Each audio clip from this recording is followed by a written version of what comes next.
Hi students, எல்லாருக்கும் வணக்கம். இப்போ நம்ம புதுசாக 11th ஸ்டாண்டர்ட் மேக்ஸ் ஸ்டார்ட் பண்ண போகிறோம். இதில் பார்த்தீங்கன்னா ஃபர்ஸ்ட் சாப்டர் என்னன்னு பார்த்தீங்கன்னா செட்ஸ் ரிலேஷன்ஸ் அண்ட் ஃபங்க்ஷன்ஸ் அப்படின்னு சொல்லி கொடுத்துருக்காங்க. ஸோ நம்ம இதில் பார்க்குறது என்ன அப்படின்னு சொல்லி பார்த்தீங்கன்னா செட்ஸ் அப்படின்னு சொல்லி பார்க்குறோம். இந்த செட்ஸை பற்றி நம்ம 9th ஸ்டாண்டர்ட் 10th ஸ்டாண்டர்டில் நம்ம படிச்சிட்டோம். செட்ஸ் அப்படின்றது என்ன அப்படின்னு சொல்லி பார்த்தீங்கன்னா a collection of well defined object. A collection of well defined objects. அதை நம்ம என்ன சொல்கிறோம் அப்படின்னு சொல்லி பார்த்தீங்கன்னா செட்ஸ் அப்படின்னு நம்ம சொல்கிறோம். நன்கு வரையறுக்கப்பட்ட பொருட்களின் தொகுப்பு அப்படின்னு நம்ம சொல்லலாம். A collection of set of all beautiful flowers அப்படின்னு நம்ம சொல்லலாம். எப்படி இல்லைன்னா ஏன்றது என்ன எடுத்துக்கணும்னா set of all natural numbers அப்படின்னு நம்ம சொல்லலாம். இது எப்படி எழுதலாம்னா AEIOU அப்படின்னு எடுத்துக்கிட்டோம் அப்படின்னு சொன்னால் vowels in English alphabet. The set of all vowels in English alphabets அப்படின்னு நம்ம சொல்லலாம். இதில் இந்த சிம்பிள் ஒன்று இன்ட்ரடியூஸ் பண்ணுறோம். இந்த சிம்பிள் என்னன்னு பார்த்தீங்கன்னா பிலாங்ஸ் டு அப்படின்னு நம்ம சொல்லுவோம். ஸோ இதை நம்ம ஆல்ரெடி நம்ம 9th படிச்சிருக்கிறோம். இப்போ பார்த்தீங்கன்னா ஏன்ற எலமெண்ட் இந்த செட்டுக்குள்ளே இருந்தால் அது belongs to. So A belongs to capital A, set ஏ அப்படின்னு நம்ம சொல்லுவோம். இப்போ பாருங்கள் பி ஏல இருக்கான்னு பார்த்தீங்கன்னா இல்லை. அப்போது இது மேலே ஒரு கோடு போட்டிங்க அப்படின்னு சொன்னால் பி நாட் பிலாங்ஸ் டு ஏ அப்படின்னு நம்ம சொல்லுவோம். ஸோ இதில் belongs to not belongs to அப்படி பற்றி நம்ம தெரிஞ்சுக்கலாம். அதுக்கடுத்து பார்த்திங்க அப்படின்னு சொன்னால் இந்த செட்ஸ்லேயே நம்ம ரெண்டு ஃபார்மேட் எழுதுகிறோம். இப்போ இங்கே பாருங்கள், இது யூஸிங் கமாஸ் வச்சு எழுதினீங்கன்னா அதுக்கு பேர் ரோஸ்டர் ஃபார்ம் அப்படின்னு நம்ம சொல்லுவோம். இன்னொன்று பார்த்திங்கன்னா செட் பில்டர் ஃபார்ம் அப்படின்னு நம்ம சொல்லுவோம். செட் பில்டர் ஃபார்ம் அப்படின்னு சொல்லி பார்த்திங்கன்னா ஏ எப்படி எழுதுறோம்னா இந்த செட் ஆஃப் வேர்டிங்ஸ் எழுதுகிறோம். சரிங்களா? the vowels in English alphabets.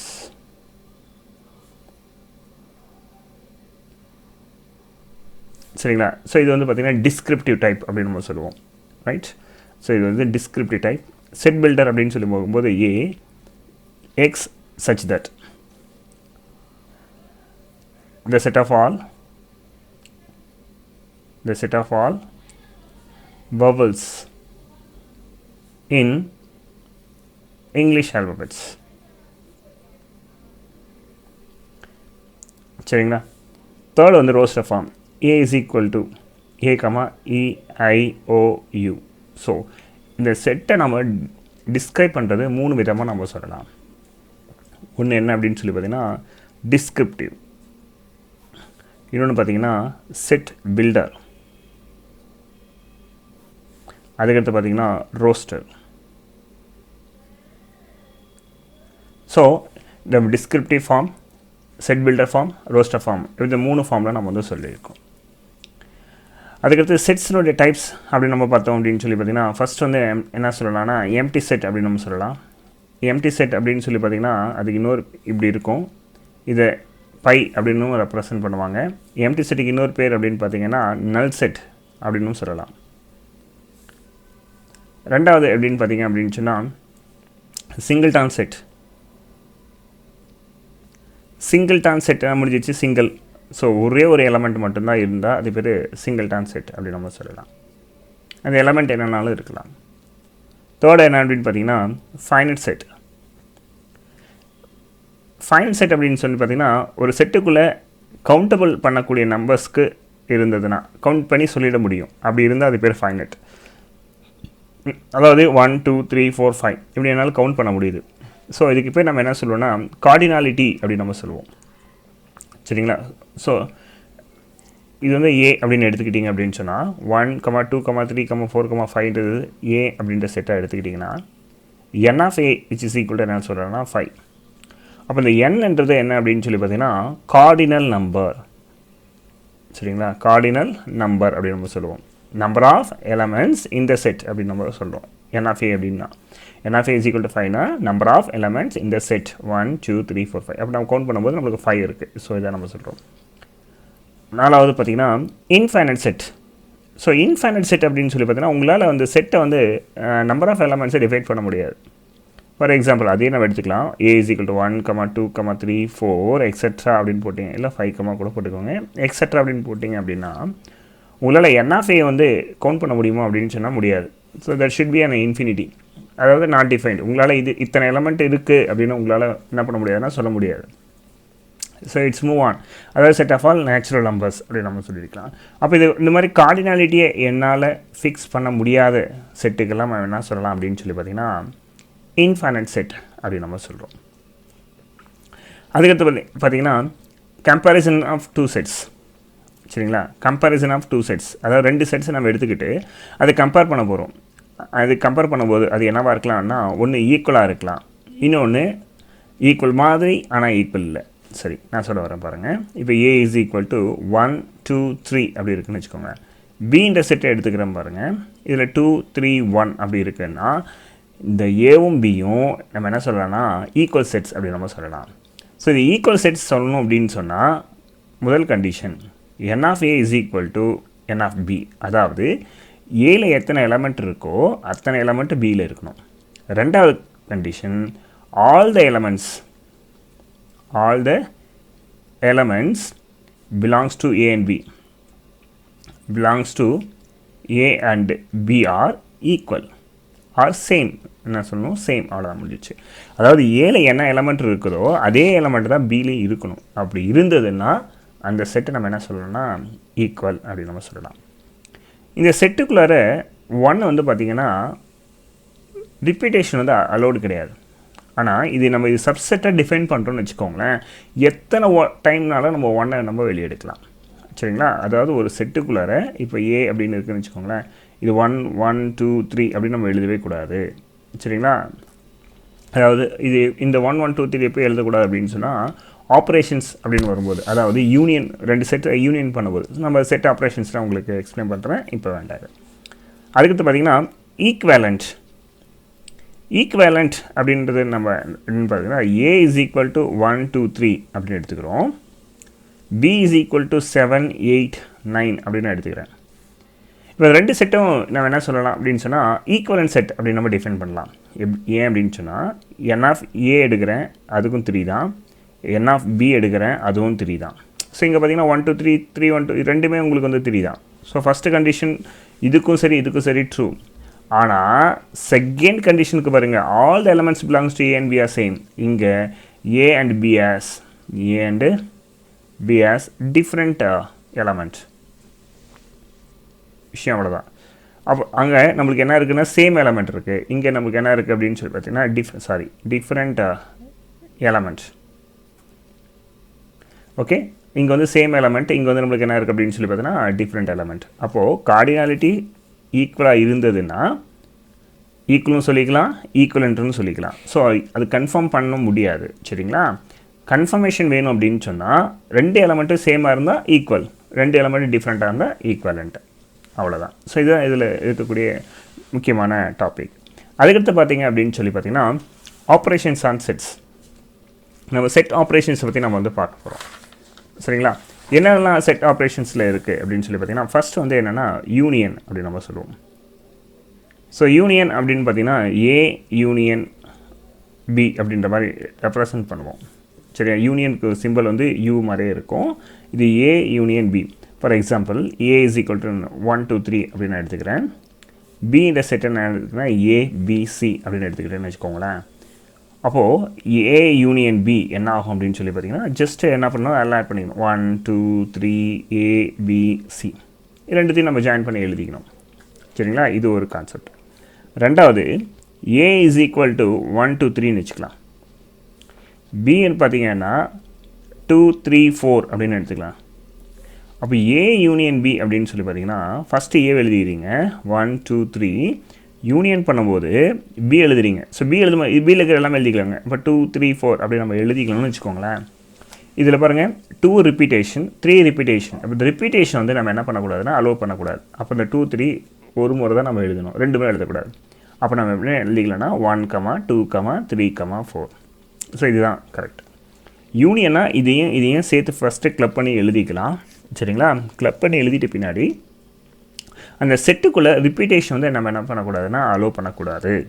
அதனால் 2 டைம்ஸ் வந்துருக்கு, ஸோ 1 டைம் போதுமானது. 3 2 டைம்ஸ் வந்துருக்கு, 1 டைம் போதுமானது. ஸோ அதனால் நம்ம என்ன பண்ணுவோம்னா டேரெக்டாக இது எழுத மாட்டோம். ஸோ டேரெக்டாக இப்படி எழுந்துருவோம். ஓகே, அப்போ ரிப்பீட்டேஷன் நம்மளுக்கு இதில் அலோடு கிடையாது. சரிங்களா, ஓகே. அதுக்கடுத்து பார்த்தீங்கன்னா இன்டர்செக்ஷன்.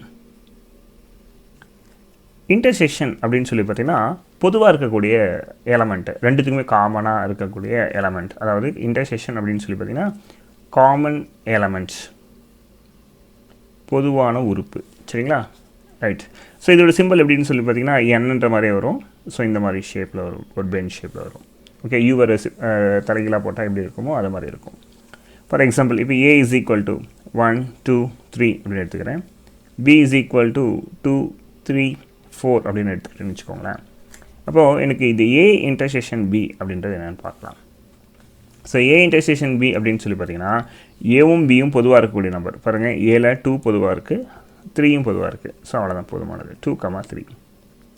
ஸோ ஏலி இருக்கணும், பிலி இருக்கணும். ஸோ அதுதான் மீனிங் இதில். சரிங்களா?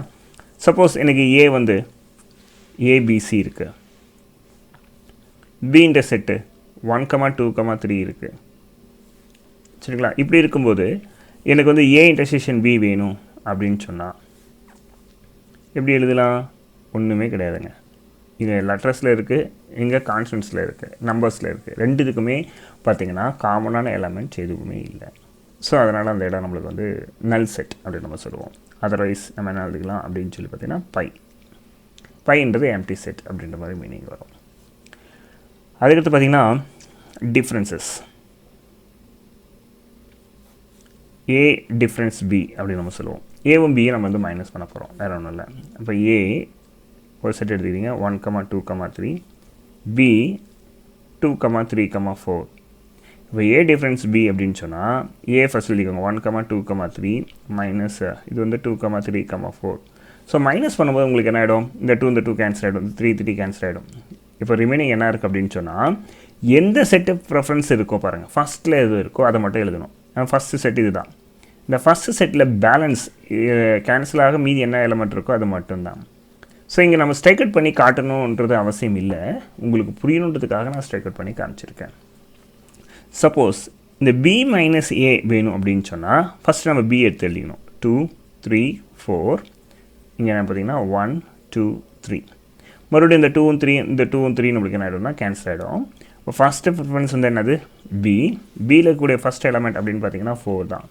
சரிங்களா? அப்போது ஃபஸ்ட் செட்டில் பேலன்ஸாக இருக்கக்கூடிய நம்பர் இது 4. இந்த ஏ மைனஸ் பியும் பி மைனஸ் ஏவையும் நீங்கள் யூனியன் பண்ணிங்கன்னா அதுக்கு பேர் தான் ஏ சிமெட்ரி பி.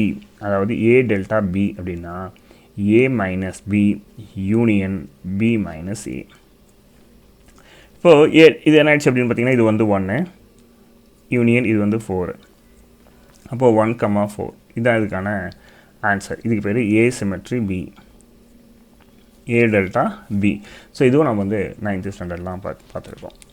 அதுக்கடுத்து நம்ம இதில் முக்கியமானது என்ன அப்படின்னு சொல்லி பார்த்தீங்கன்னா காம்ப்ளிமெண்ட். காம்ப்ளிமெண்ட் அப்படின்னு சொல்லும்போது ஏ டேஷ் அப்படின்னு நம்ம மென்ஷன் பண்ணுவோம், ஆர் ஏ காம்ப்ளிமெண்ட் அப்படின்ற மென்ஷன் பண்ணுவோம். இந்த ஏ டேஷ் ஏ காம்ப்ளிமெண்ட் இது எல்லாமே மென்ஷன் பண்ணோம்னா நம்மளுக்கு ஒரு யூனிவர்சல் செட்டு நம்மளுக்கு இந்த இடத்துல நம்மளுக்கு வந்து தேவைப்படுது. சரிங்களா? நம்மளுக்கு என்ன தேவைப்படுது? Universal set. ரைட். அப்போ நம்ம யூனிவர்சல் செட்டை இங்கே டிஃபைன் பண்ண போகிறோம். யூ இஸ் ஈக்குவல் டு அது என்னென்னு பார்த்தீங்கன்னா 1 2 3 4 5. நான் வந்து நம்பர் சின்னஸாக இருக்கட்டும், உங்களுக்கு புரியணுன்றதுக்காக நம்பர் சின்னஸாக இருக்கமா நான் எடுத்துக்கிறேன். இதில் பார்த்தீங்கன்னா ஏன்ற செட்டு அப்படின்னு பார்த்தீங்கன்னா எனக்கு 2 and 4 இது மட்டும் இருக்குதுன்னு வச்சுக்கோங்க. எனக்கு ஏ டேஷ் வேணும் அப்படின்னு சொன்னால் இது யூனிவர்சல் செட்டிலேருந்து ஏவை நம்ம சப்ராக்ட் பண்ணுறோன்னு அர்த்தம். இப்போ யூனிவர்சல் செட் என்ன? 1 2 3 4 5 பிக்லேருந்து ஸ்மால். சரிங்களா? மைனஸ் இது வந்து பார்த்திங்கன்னா 2 4. அப்போது இதில் 2 cancel, 4 cancel. Universal set first எது இருக்கோ அதுதான் ப்ரிஃபரன்ஸ் தரணும். ஃபஸ்ட்டில் என்ன இருக்குது பாருங்கள், பேலன்ஸ் எலமெண்ட்டு 1 இருக்குது, 3 இருக்குது, 5 இருக்குது. இதுதான் நம்மளுக்கு வந்து ஏ டேஷ். ஸோ இதில் நம்ம யூனிவர்சல் செட் வேணும்னா ஏவையும் அதனுடைய காம்ப்ளிமெண்ட் செட்டையும் ஆட் பண்ணி அது மாதிரி யூனியன் பண்ணிங்கன்னு வச்சுக்கோங்களேன், உங்களுக்கு யூனிவர்சல் செட் நம்மளுக்கு கிடச்சிரும். ஸோ இதுதான் கான்செப்ட். ரைட்டுங்களா? ஸோ இப்போது ஏ காம்ப்ளிமெண்ட் என்ன, இதே மாதிரி பி காம்ப்ளிமெண்ட் என்ன, இதெல்லாம் நம்ம ஃபர்தராக பண்ண ஜஸ்ட் இது வந்து ரீகால் மட்டும்தான். சரிங்களா? அதுக்கடுத்து இதில் லாஸ் அப்படின்னு பார்க்குறோம். யூனியன் லாஸ் பார்த்திங்கன்னா ஏ யூனியன் பினாலும் சரியே, பி யூனியன் ஏனாலும் சரியே ட்ரூ, ஏ இன்டர்செக்ஷன் பினாலும் சரியே, பி இன்டர்செக்ஷன் ஏனாலும் சரியே. இதுக்கு பேர் காமுடேட்டிவ் லா அப்படின்னு நம்ம சொல்கிறோம்.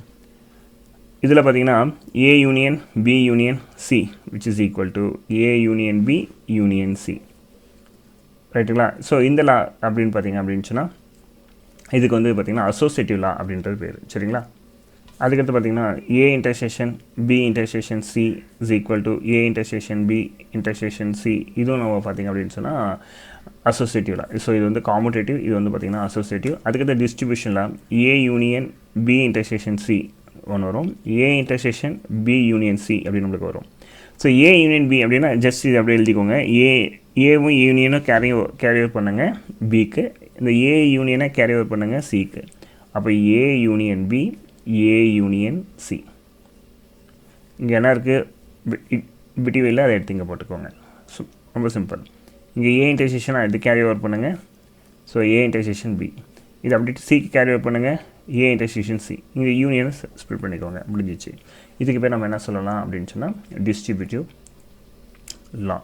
சரிங்களா? இதுக்கு வந்து டிஸ்ட்ரிபியூட்டிவ் லா, இதுக்கு வந்து அசோசியேட்டிவ் லா, இது வந்து காமுடேட்டிவ் லா. அதுக்கடுத்து பார்த்திங்கன்னா டிமார்கன் லாஸ் இதில் வந்துடும். டிமார்கன் லாஸ், டிமார்கன் லாஸில் காம்ப்ளிமெண்ட்டுக்கு 2 இருக்குது, டிஃப்ரென்ஸுக்கு 2 இருக்குது. ஃபஸ்ட்டு காம்ப்ளிமெண்ட் எழுதிடலாம். A union B whole dash அப்படின்னு சொன்னால் A dash intersection B dash, A intersection B the whole dash அப்படின்னு சொல்லி பார்த்தீங்கன்னா A dash union B dash. Difference எடுத்துக்கிட்டிங்கன்னா A difference B union C அப்படின்னு எழுதும்போது இங்கே இந்த ஏ டிஃப்ரென்ஸ் பி எழுதிக்கோங்க, ஏ டிஃப்ரென்ஸ் பி, இங்கே யூனியன்னா இங்கே வந்து நம்மளுக்கு இன்டர்செக்ஷன் வந்துடும். சரிங்களா? அப்போ ஏ டிஃப்ரென்ஸ் சி, காம்ப்ளிமெண்ட்னா ஜஸ்ட் ஆப்போசிட். அப்போ A difference B intersection C அப்படின்னு சொல்லி பார்த்தீங்கன்னா ஏ டிஃப்ரென்ஸோட பேக் பண்ணிட்டு இருக்காங்க பிக்கு, அப்போ ஏ மைனஸ் பி. இந்த ஏ மைனஸ் சிக்கு பேக் பண்ணுங்கள், அப்போ ஏ மைனஸ் சி ஆகிடும். இங்கே இன்டர்செக்ஷன் இருந்தால் இங்கே நம்ம என்ன எடுத்துக்கும் யூனியன். ஸோ இதெல்லாமே நம்ம பார்த்திங்க அப்படின்னு சொன்னால் செட்ஸில் யூஸ் பண்ணக்கூடிய இம்பார்ட்டண்ட்டான லாஸ். அதுக்கடுத்தது செட்டில் நம்ம இன்னொன்று சொல்ல போகிறது என்ன அப்படின்னு சொல்லி பார்த்தா வென் டயக்ராம்ஸ். சரிங்களா? ஸோ இதெல்லாமே நம்ம ஜஸ்ட்டு ரீகால் பண்ணால் தான் நம்ம வந்து இதில் போக முடியும். அதனால் நம்ம வந்து சொல்ல போகிறோம். எல்லாமே சொல்ல போகிறதில்ல, ஒரு சில கொஸ்டின்ஸ் மட்டும் நம்ம வந்து பார்க்க போகிறோம். இதில் இந்த வென் டயக்ராம்ஸ், இந்த வென் டயக்ராம் அப்படின்றத நம்ம ஜஸ்ட் இதில் எடுத்துக்கோம் இல்லையா? இது ஒரு செட்டாக டிஃபைன் பண்ணுறோம். இது ஏ இது பி அப்படின்னு சொன்னால் இந்த இடம் நம்மளுக்கு வந்து என்ன ஆயிடுச்சு அப்படின்னு சொல்லி பார்த்தோன்னா ஏ இன்டர்செக்ஷன் பி. அதே இந்த ஒரு செட் எடுத்துக்கிட்டிங்க அப்படின்னு சொன்னால் இது ஏ இது பி அப்படின்னா இது என்டையராக ஷேர் பண்ணிங்க அப்படின்னு சொல்லி பார்த்தீங்கன்னா இது வந்து ஏ யூனியன் பி. சும்மா இப்போ 2 செட்டுக்கு மட்டும் தான் நான் டிஃபைன் பண்ண போகிறேன். ஸோ ஃபர்தராக நம்ம கேல்குலேஷன் அவ்வளோவா யூஸ் பண்ணுறதில்ல வென் டயக்ராமை. அதனால் ஜஸ்ட் ஒரு ரீகாலுக்காக நம்ம பார்க்கலாம். இப்போ ஏ டிஃப்ரென்ஸ் பி அப்படின்னா ஏ மட்டும் தான் ப்ரிஃபரன்ஸ், அதாவது ஏலேருந்து பிஏ செப்பரேட் பண்ணிடுறீங்க, பி எடுத்துக்கிட்டு போயிடுறாங்க, அப்போது உங்களுக்கு ஏ ஷேர் மட்டும் தான் இருக்கும். பி மைனஸ் ஏனா பியிலேருந்து ஏ செப்பரேட் பண்ணிடுறாங்க, ஏ செப்பரேட்டாக போயிடுச்சு, அப்போ நம்மளுக்கு பி மட்டும்தான் பேலன்ஸ் நம்மக்கிட்ட. ஸோ அதனால் பி பேலன்ஸ் வித்தவுட் ஏ இப்படி நம்ம ஷேர் பண்ணணும். ஸோ காம்ப்ளிமெண்ட் அப்படின்னு சொல்லி பார்க்கும்போது இப்போ பாருங்கள், இது 2 செட் காம்ப்ளிமெண்ட்டாக யூனிவர்சல் செட் நம்மளுக்கு வேணும், செட் ஏபியும் வேணும். இப்போ A union B whole dash அப்படின்னு சொன்னால் ஏ யூனியன் பினா இது உள்ள ஃபுல்லாக. சரிங்களா? ஏ யூனியன் பின்னா அது 2 ஏவும் பியும் ஷேர் பண்ணிக்கணும். டேஷ் அப்படின்னு சொன்னால் அவுட் சைட் த பார்ட், அதாவது அது உள்ளே இருக்கிறது வராமல் இப்படி வரணும். சரிங்களா? ஸோ இது மாதிரி தான் நம்ம வந்து சம் போட போகிறோம். அதுக்கடுத்து முக்கியமானது நம்ம வந்து இந்த செட்ஸை பார்த்திங்கன்னா நம்ம யூஸ் பண்ணக்கூடிய என்னா என்ன, என் அப்படின்றது என்னென்னா நேச்சுரல் நம்பர்ஸ். இந்த நேச்சுரல் நம்பர்ஸ் அப்படின்னு சொல்லி பார்த்தீங்கன்னா ஸ்டார்ட்ஸ் வித் 1 2 3 4 எக்ஸட்ரா அப்படி போய்ட்டு இருக்கும். அதுக்கடுத்து நம்ம டபிள்யூ அப்படின்னு நம்ம யூஸ் பண்ண போகிறோம். டபிள்யூன்றது என்ன? Whole numbers. ஹோல் நம்பர்ஸ் அப்படின்னு சொல்லி பார்த்தீங்கன்னா 0 1 2 3 அப்படி போய்ட்டே இருக்கும். அதுக்கடுத்து இசட்னா என்ன? இசட்னா இன்டீஜர்ஸ். இன்டீஜர்ஸ்க்கு வந்து நம்மளுக்கு ஸ்டார்டிங்கும் தெரியாது எண்டிங்கும் தெரியாது. பட் அதை நான் எழுதும்போது ஈஸியாக இருக்கணுன்றதுக்காக இப்படி எழுதுகிறேன். 0, +(-1), +(-2), +(-3) எக்ஸட்ரா. ஜென்ரலாக இப்படி எழுதுவோம், எக்ஸட்ரா அப்படி போட்டு -2 -1 0 1 2 3 இப்படி போய்ட்டு எழுதுவோம். ஸோ இந்த பக்கம் டீட்டோ எழுதுனா அதனால் ஒரு ஆர்டருக்காக நான் இப்படி எழுதியிருக்கேன். அதுதான் q அப்படின்றது என்ன அப்படின்னு சொன்னால் p/q, q ≠ 0. அதாவது என்ன அப்படின்னா இதுக்கு பேர் ரேஷ்னல் நம்பர். சரிங்களா? எல்லா நம்பருமே ரேஷனல் நம்பர்ஸ் தான். அதுக்கடுத்து q ஸ்டார் அப்படின்னு சொல்லுவோம். இது வந்து என்ன சொல்லுவோம்னா இர்ரேஷ்னல் நம்பர்ஸ் அப்படின்னு நம்ம சொல்லுவோம். ஷோர்ட்ஸ் இர்ரேஷ்னல் நம்பர்ஸ் அப்படின்னு சொல்லுவோம். சரிங்களா? நான் டெர்மினேட்டிங் டெசிமல் நம்பர்ஸ் தான். ஆர் அப்படின்றது தான் இதில் இருக்கிறதுலையே செட்டு. ஆர் அப்படின்றது என்னென்னா union of rational and irrational. So இருக்கிறதுலே பிக்கஸ்ட் செட் ரியல் நம்பர்ஸில் அப்படின்னு சொல்லும்போது ஆறுன்னு சொல்லுவோம். ஆறு நம்ம எப்படி மென்ஷன் பண்ணுவோம் அப்படின்னு சொல்லி பார்த்தீங்கன்னா -∞ to +∞. ஸோ -∞ to +∞ நம்ம சொல்லிட்டோம்னா போதுமானது. அது வந்து ஆர் அப்படின்ற மாதிரி நம்ம வந்து மென்ஷன் பண்ணிடுவோம். சரிங்களா? இப்போ இந்த இடத்துல இப்படி ஒரு சிம்பிள் யூஸ் பண்ணுவோம். இந்த சிம்பிள் அப்படின்னா என்னென்னா subset. A is a subset of B. அதாவது எந்த பக்கம் வாய் திறந்துருக்குன்னு பாருங்கள், பி. அப்போது இந்த செட்டு பின்னா இதுக்குள்ளே என்ன இருக்குது அப்படின்னா ஏ இருக்கும். அது ஈக்குவலாக கூட இருக்கலாம். இப்போ ஏ கண்டெய்ன்ட் இன் பி அப்படின்னு சொல்லி பார்த்தீங்கன்னா இது பி அப்படின்னு போட்டிங்கன்னா இதுக்குள்ளே ஏ இருக்குதுன்னு அர்த்தம். ஸோ ரெண்டு வித்தியாசம் தெரியாத பாருங்கள். ஏ கண்டெய்ன் பின்னா மேலே பி எழுதிட்டு உள்ளே ஏன்னு எழுதிட்டுருக்கிறேன். ஏன்றது என்னென்னா அதுவாகவும் இருக்கலாம், அதுக்குள்ளே இருக்கிற எலமெண்ட்டாகவும் இருக்கலாம்.